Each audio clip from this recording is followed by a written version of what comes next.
Alright, so today we're fitting the new Series 5 Dallas bar. These ones have got slightly different chassis mounts, so I thought I'd do some new instructions. So first thing is stripping the car. So obviously bumper off.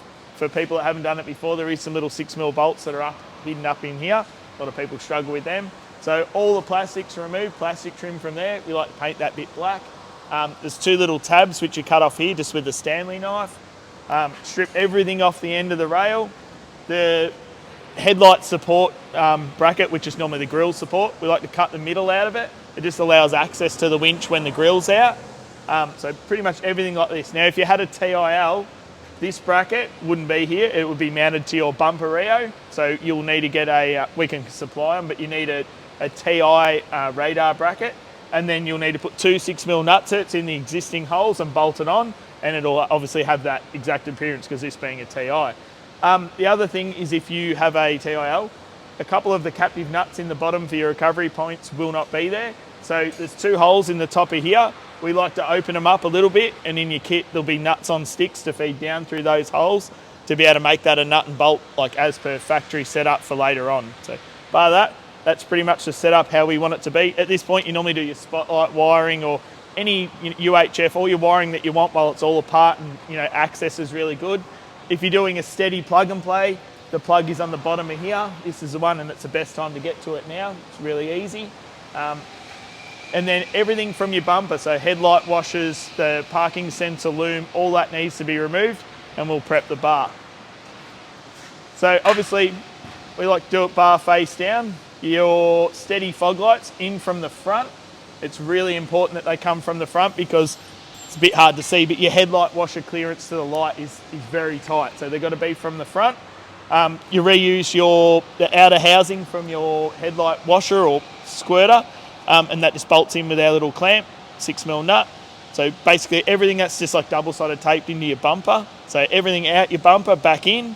Refit all your parking sensors. We'll supply you with new housings, which are technically Series 4 housings. So you can just clip your parking sensor out your bumper, refit them with the brand new housings, run all your wiring. Parking sensor loom will be too narrow. We supply you with little plug and play extensions. So you'll put them on the two outer parking sensors, then zip tie it all how you want to route it through the bar, and then it's all nice and neat and fixed while obviously access is really good. So 6mm nut on the headlight washer clamp, little stainless steel button heads that we supply for the steady lights. Do not use the steady bolts, they go rusty really quick. So stainless, I think they're an M6x16 and a nylock nut to hold the steady fogs in. Next step is the chassis brackets. So left and right, easy to tell, slots on the outside. We wanted to slip them in, put the two long M12, I think they're M12 by like 120 in the top, nylock nuts and the washers either side, just leave them loose. Basically we want to set it up so the bar's at its low point. So we're going to push this all the way up and all the way in. And on the inside, you've got a M12 by 30 washers and nylock nuts. Just nip them up. They don't have to be tight, just enough to take up the slack. So when we put this on, these are sitting nice and firm. So from there, we're going to slip it on the car. Now on the car, we're going to reuse the factory nuts. So the ones that it had, and then we've got these M10 but large washers. We're going to reuse them for on the studs on the chassis. So next step is to put it on the car.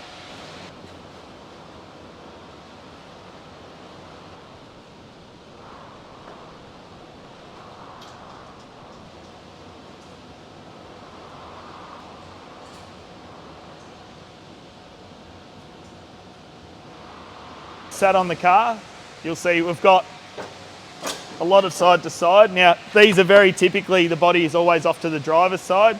So at this point we don't care about up and down, all we care about is left to right. So we're going to get it central left to right, so we're happy with it. And then we're going to do up all these mounts with them all the way in the up position. So bolts in the bottom, you can fit your recovery points now if you like to. So all the way up and central, you get all your chassis mounts. So all these ones nice and tight in the bottom, on the side, and if you want to fit your recovery point at this point, you can also do that. All right, so fitting your recovery points, there's a little tag here that normally covers the hole. This car already had recovery points on it when it come in, so it's already been diagrammed. So that little tiny piece that's normally square has got to be ground out, and this pin's going to go in, and you'll find it actually clicks forward. You'll see on the inside, it'll locate on the hole.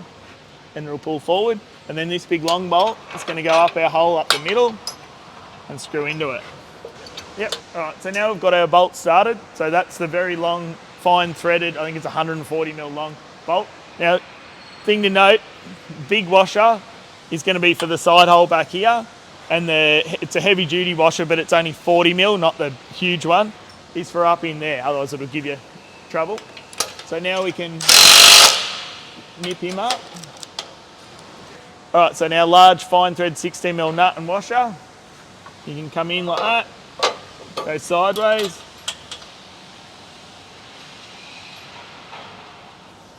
So 12mm fine thread, 60mm long bolts, washers. Now that packer has got to go between the recovery point because this little tab here will make it rock. So between there, up into there. Now if it was a TIL at this point, you'd be having your nut on a stick through the top and you'd be nutting and bolting this. Obviously being TI, they're captive. So M1's in there.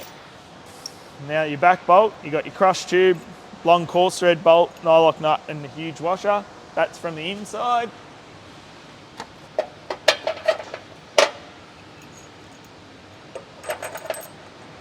Got to be from the inside out so it doesn't rub on your radiator hose.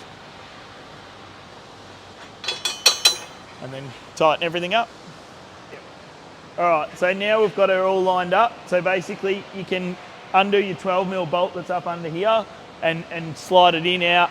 Just do one side at a time. It normally takes a couple of goes because whenever you lift one side, the other side will go down. So you can go in, out, up, down, get it. So we aim for sort of about a 20mm gap on that side. A roll of electrical tape's a really good gauge. Chuck that in there on both sides, lift it up to it if you've got two people.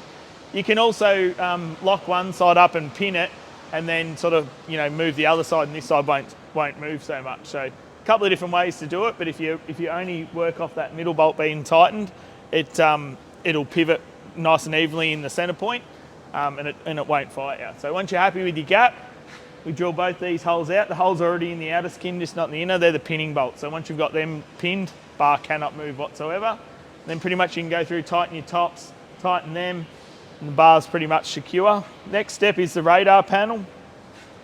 This tucks up in here. Now the slots have to go on the outward angle like that. These are M8 button head, so M8 by 25 with a nylock nut and a washer. You're going to obviously hand up inside, so nut and bolt them. Put him on. Plug all your wiring in, so your main loom from the bar, plug him back in, your headlight washers back in. These are nut inserted on the bottom, so they're an M6 by 20 stainless button head and a washer. You can bolt your under trays on. And then from there we go to the light bar bit, but we'll get all this done and then we'll come back to it. The audio didn't work on this little bit, but once you've got your bash plate all bolted on with your M6 bolts, you need to put the back M8 bolt with the flange nut, that's a pinning bolt for the rear. Now it's also time, if you're fitting a winch, you can drop it in from the top. They bolt from feet down, so the bolts will go up from underneath. Fit your number plate with the M6 stainless button heads and nylock nuts. The next thing is the light bar section. The light bar section bolts in with 4 M12 by 30 bolts with nylocks and washers, and they'll go into the two uprights of the bull bar. But first you've got to prep the light bar section. So if you're running a steady light bar, these will bolt directly in from each end. You'll need to use the stainless hardware we supply, and most of them will need a small little washer as a packer each end because they will fit a couple of different brand light bars. Also, if your car's one with a front camera, so pre-update, use our little camera bracket with 2 M6 stainless button heads with nylock nuts and pull your camera out your grill and bolt it into that bracket. As you can see, I'm doing it here. You'll see the little gusset bit, which is what retains your light bar. That's actually the gusset for the spotlights above. So the bolt pattern is for steady lights. The reason we have to delete the little steady light bar L bracket is so we can have that gusset directly in the center of your light. So that's why we do it this way, and it'll make your lights not chatter at all, so it makes them nice and stiff. So that's it. Alright, so the last piece of the puzzle, we've bolted our light bar bracket in. These uses 4 M12 by 30s with nylock nuts and washers. It's adjustable in and sort of up and down, so you can get it whatever articulation you want. From there, make sure you plug your camera back in. You can go through the grill. Obviously, if you're doing a light bar, plug all that back in. Basically, just have a check over it for clearance and all that sort of stuff. Run through your headlight washers, check your fogs work, check your sensors. Generally speaking, on these, you never have any dramas with sensors. Obviously winch, if you fit in a winch, you can fit your fair lead and all that sort of stuff. But yeah, that's a finished product. It's come up awesome.